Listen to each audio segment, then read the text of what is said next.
Cases of COVID-19 continue to rise across the state. The number of people hospitalized has doubled in the past month. Public health officials report 3,200 new confirmed and probable cases. Another 17 people died from the virus. The average case positivity rate is 4.3%. Hospitals still have plenty of capacity. CDC advisors will meet today to review blood clot cases among a minuscule number of people who received the Johnson & Johnson COVID-19 vaccine. 6 women under age 48 developed clots in veins that drain blood from the brain. It is important to note that this problem occurred for just 6 out of nearly 7 million people who received the vaccine. Cook County has temporarily suspended J&J shots. People with Johnson & Johnson vaccine appointments this week will get either the Pfizer or Moderna vaccine instead. We're looking at this week's health headlines, including the change in some people's habits because of the pandemic. Joining us is WGN News medical contributor and Northwestern medicine physician, Dr. Lauren Streicher. Good morning. Good morning. Good morning. So the first one is no surprise, excessive drinking.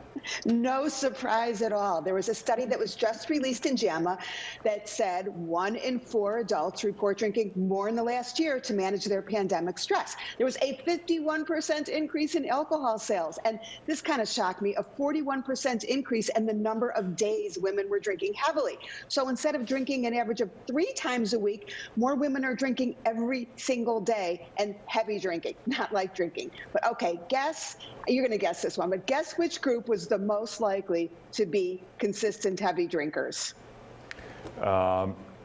News anchors who... News anchors, yes. Number 1, news anchors. But number 2, parents. But not just any parents. Parents specifically of kids aged 4 to 7. And this makes sense because these parents are not only working from home, but they're doing, 10 other jobs, teacher, babysitter, housekeeper, cook. I mean, something's got to give.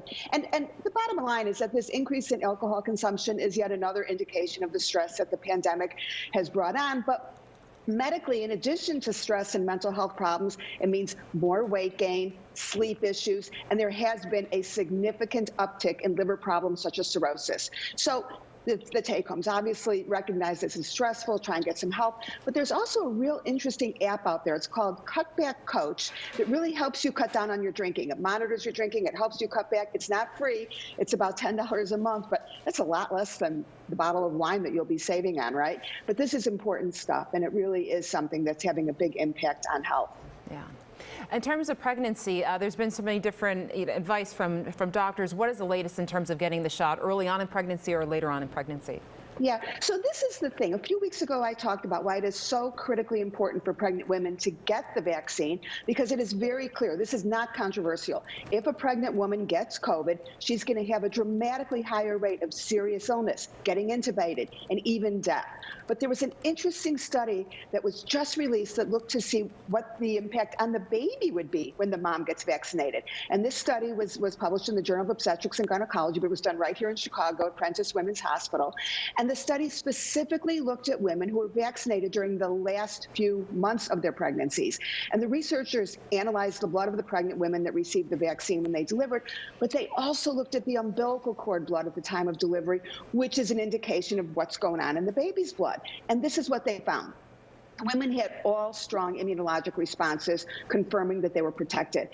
Almost all of the babies also had protective antibodies, but it turns out that the longer the time between vaccination and delivery, the better the transfer of those COVID-19 antibodies would be to the baby. And the couple of babies that didn't have any protective antibodies, they were all in cases where the mom received the vaccine less than 3 weeks prior to delivery. So this is very reassuring. Not only that pregnant women are going to benefit from the vaccine, but they're very likely their babies will as well. All right, our next headline, increased screen time during COVID-19 may accelerate myopia. Yeah, more cheerful pandemic news. If you're seeing a lot more kids needing glasses, you're not imagining it. Just yet another consequence of the pandemic is that there's a huge number of kids with myopia. That's nearsightedness. In other words, the far objects are blurry. You got to get really close to get really in focus. And with remote learning, the kids are spending pretty much their whole day glued to their computer, their iPad, their phone screen. And this digital screen use makes the eyes work harder and even sometimes changes the shape of the eyes. And this isn't new information. I mean, we've known for a long time that this digital viewing has an impact. In fact, researchers in Ireland a couple years ago found that greater than 3 hours of screen time per day increased the odds of myopia in kids, and they're getting way, way more than that. Which is why this new information is that we are getting this huge uptake because the kids are glued to their screen. So a couple of suggestions.